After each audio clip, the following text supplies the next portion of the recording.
श्री स्वामी समर्थ. स्वामी समर्थ महाराजांनी तारक मंत्र हा प्रसाद रूपी आपल्याला दिलेला एक आशीर्वाद आहे. आणि जो भक्त श्रद्धेने या तारक मंत्राचं पठण करतो किंवा श्रवण करतो त्याला अनुभूती आल्याशिवाय राहणार नाही. त्याच्या आयुष्यातली सर्व संकट संपतात. महाराजांचा आशीर्वाद त्याच्यावरती राहतो. त्याच्या इच्छा पूर्ण होत असतात. तुम्ही कितीही लहानातली लहान इच्छा असू द्या, कठीणातली कठीण, मोठ्यातली मोठी इच्छा असू द्या, त्यासाठी तारक मंत्राचं तीर्थ बनवतो. पण तारक मंत्राचं तीर्थ कसं बनवावं आणि ती सेवा कशी करावी याबद्दल अनेकांना माहिती नसते. त्याबद्दलच आजचा हा छोटासा व्हिडिओ असणार आहे. त्यामुळे व्हिडिओ संपूर्ण पहा. तुम्ही चॅनलवरती नवीन असाल तर चॅनलला जरूर सबस्क्राईब करा आणि कमेंटमध्ये श्री स्वामी समर्थ लिहायला विसरू नका. बघा, आपण आपल्या एखाद्या इच्छापूर्तीसाठी असेल, संकट दूर करण्यासाठी असेल, कोणी आजारी असेल किंवा कशासाठी सुद्धा जेव्हा तारक मंत्राचं तीर्थ बनवण्याचं ठरवतो तेव्हा ते कसं बनवावं. तर सर्वात आधी तुम्हाला स्वामी समर्थ महाराजांसमोर आसन घेऊन बसायचं आहे.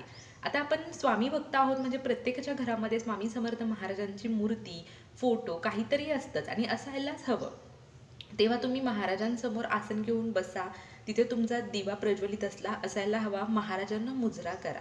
त्यानंतर तुम्ही हे जे तारक मंत्राचं तीर्थ बनवायचं आहे हे तुम्हाला जर नित्य सेवेमध्ये जर करायचं असेल तर त्याला संकल्प घेण्याची गरज नाही. पण जेव्हा तुम्ही 11 दिवस 21 दिवस असं म्हणजे जेव्हा दिवसांचा तुम्ही तीर्थ बनवण्यासाठी संकल्प घेणार असाल, अनुष्ठान करणार असाल तर तुम्हाला संकल्प घ्यावा लागेल. संकल्प कसा घ्यायचा हे तुम्हाला माहितीच आहे. उजव्या हातामध्ये एक फूल घ्या, हळद कुंकू घ्या, अक्षता घ्या, एक चमचाभर पाणी घ्या. तुमचं नाव गोत्र सांगा. गोत्र नसेल माहीत तर काश्यप बोला.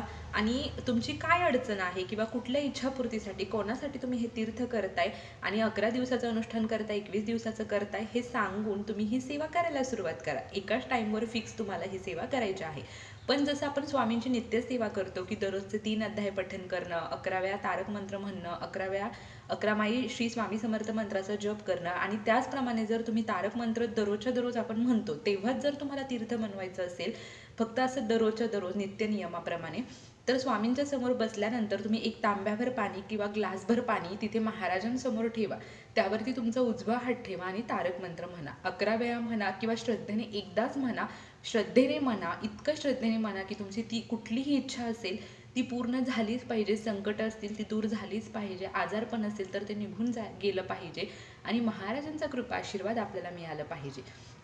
अशा प्रकारे तुम्हाला महाराजांचं तीर्थ बनवायचं आहे. म्हणजे जेव्हा तुम्ही तांब्याभर पाणी असेल, ग्लासभर पाणी असेल महाराजांसमोर ठेवता आणि त्यावर तुम्ही उजवा हात ठेवून तारक मंत्र म्हणता तेव्हा ते पाणी हे सर्वसाधारण पाणी न राहता ते हे तीर्थ बनतं. महाराजांचा कृपा आशीर्वाद, शक्ती, सकारात्मकता सर्व काही त्याच्यामध्ये येत असतं आणि हे सर्वसाधारण पाणी न राहता त्याचं तीर्थ बनतं. हे पाणी तुम्ही तुमच्या घरातल्या प्रत्येक व्यक्तीला थोडं थोडं प्यायला देऊ शकता, घरामध्ये शिंपडू शकता, जेणेकरून तुमच्या घरातील सर्व नकारात्मकता, इडापिडा, संकट, करणी, वाईट गोष्टी निघून जातील आणि त्यांचा संचारही तुमच्या घरामध्ये परत होणार नाही.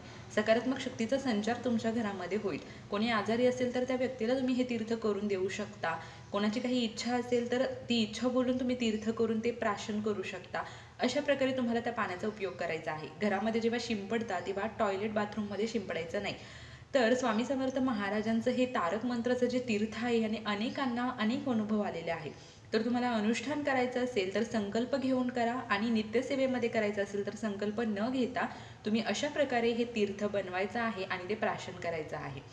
झालेली सेवा मी महाराजांच्या चरणी अर्पण करते. व्हिडिओ आवडला असेल तर लाईक, शेअर, कमेंट नक्की करा. काही प्रश्न असतील तर कमेंट्समध्ये नक्की विचारा.